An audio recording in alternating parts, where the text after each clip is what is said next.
Okay guys, I'm going away for a couple of days this week, Monday to Thursday, so there's not going to be any uploads during that time. And you know, I wanted to make a video now just to make sure I had a video before I go away for a couple of days, and we're going to talk about Resident Evil, the new Resident Evil TV show that just came out on Netflix, so shut up and listen. Oh, and before we even get into it, please hit like and hit that subscribe button if you do like it when I tell you to shut up and listen. So for like the first time in almost 5 years, we got a new animated show from Resident Evil. And usually Resident Evil does films. They do animated movies about an hour and a half, hour and 45. Well, this time around they decided to do a series. Now I didn't look it up all that much, so I didn't know too many of the details of the show going into it. I only knew that Leon Kennedy and Claire Redfield were going to be headlining this TV series. Now, I've actually been a fan of the animated films they have done prior to this. I liked D-Generation. I liked Damnation. I think the second one was called Damnation. Either way, I like those two. I wasn't a fan of Vendetta, the one with Chris, Chambers, and Leon, which takes place after the 6th Resident Evil game. I will say the zombie action was dope. There was like that awesome fight scene where Leon and Chris were doing this crazy acrobatic moves against zombies. That was pretty cool. I just didn't like the story, and it really didn't do anything for the world. And then finally, Resident Evil Infinite Darkness, a brand new TV series that honestly, guys, it's not good. People always talk about like filler episodes. Usually you'll hear that a lot with the new Star Wars TV shows like The Bad Batch or Mandalorian or some of the Marvel shows. And you know, frankly, any TV show in existence, but there's some episodes that are directly catered for the story and progressing. But then there are other episodes that are only there to flesh out the world around it so you can get other perspectives from other pieces or possibly even people. Filler is not always bad because filler can still add to your story. But when there's filler just to be filler, that's where you're gonna lose me and a lot of your audience. And that's what Resident Evil Infinite Darkness was. It was some of the most pointless filler that we've had, in my opinion though. But it does seem, based off reviews, a lot of people feel this way. Okay, Leon and Claire. They clearly love to use Leon and Claire, but especially Leon in animated movies. And I'm good with it. I like Leon. I go back and forth all the time when I think about Resident Evil, and I always think, who do I like better, Leon or Chris? Leon or Chris? And I don't know if I have the answer for you because I like both of them equally. And I'm not gonna sit here and complain that, oh, Leon again. No, I like Leon being in these animated movies and, well, TV show. But the issue is why was this even needed? This TV series was 4 episodes long, which, first of all, the length, only 4 episodes, that's already disappointing right there. Now, also, once again, I didn't really dive into this series. I didn't get much information about it before it dropped on Thursday or Friday, whenever it was, and I just watched it. Why was there only 4 episodes that were each 25 minutes? Collectively, that makes about an hour 45, 2-hour movie. And why didn't you just make it into a movie instead of making it a 4-part series? Now, what I thought it was going to be was, I thought it was going to be 4 episodes of like 40, 50 minutes, an hour and 10. It's only 4 episodes.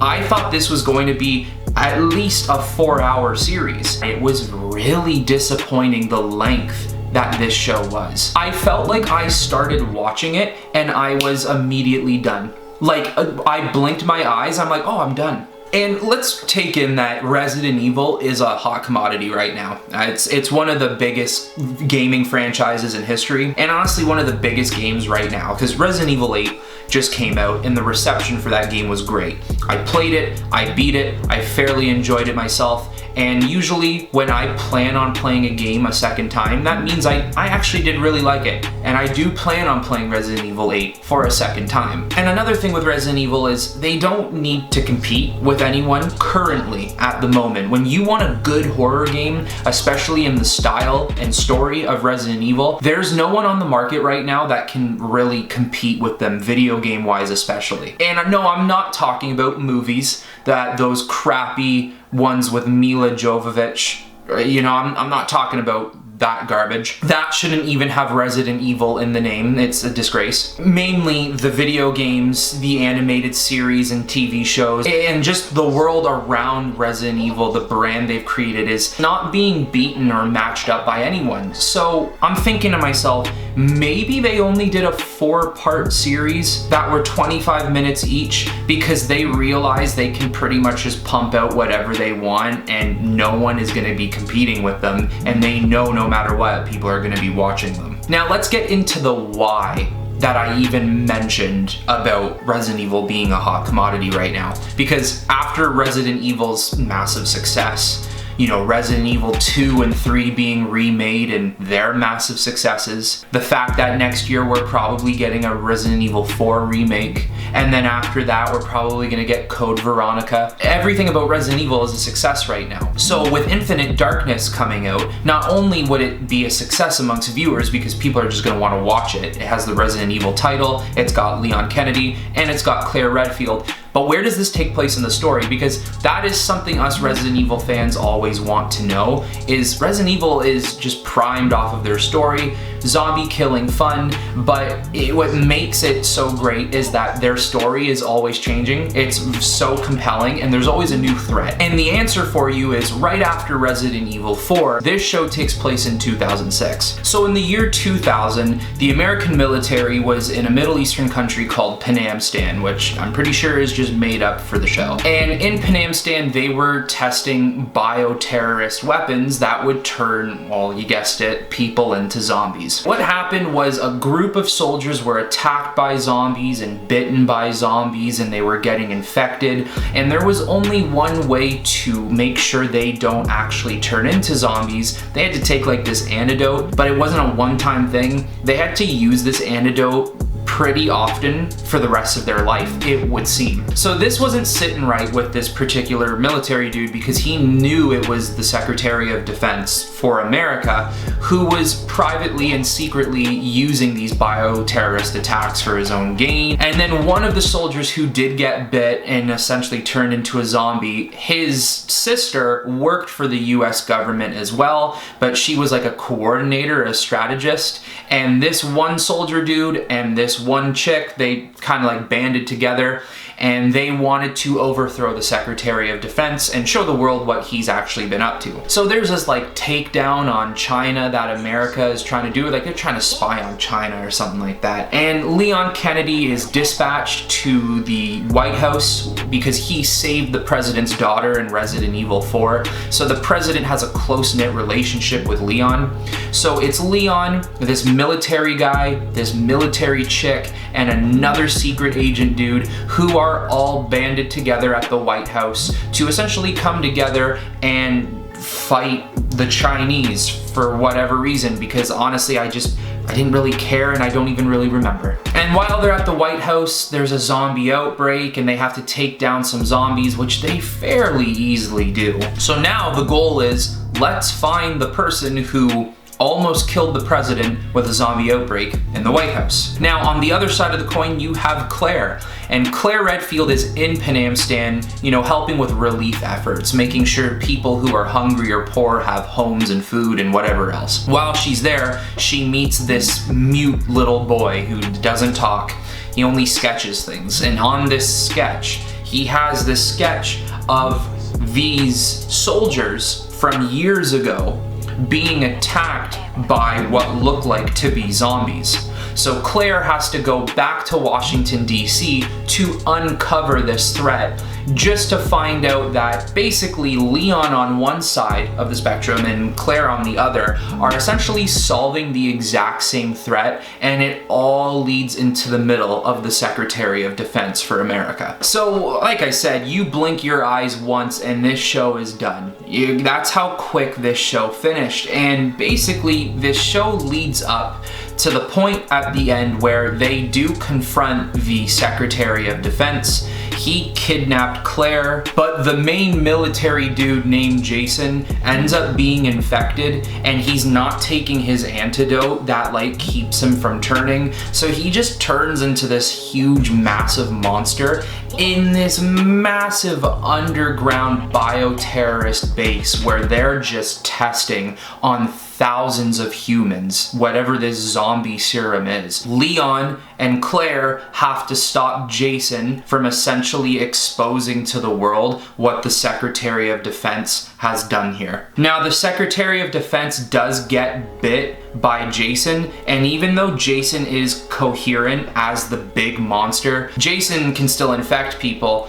So the Secretary of Defense got bit and he escapes the facility. You don't see him, not until the very end of the movie. You see him in this really dark, small room, and there's a tri-cell briefcase on the desk, and like I guess like he takes an antidote and it heals the bite that he got from Jason as the monster. So they're clearly not done with this story, and Tri-Cell has been behind this whole incident with T.M.M Stan and the American soldiers and Jason and blah blah blah, whatever. Honestly, this story really is not that intriguing, and I was kind of just getting bored trying to explain it to you. Essentially, my point is this whole show just felt like, you know, oh, why don't we just put some wasteful, pointless story in between games?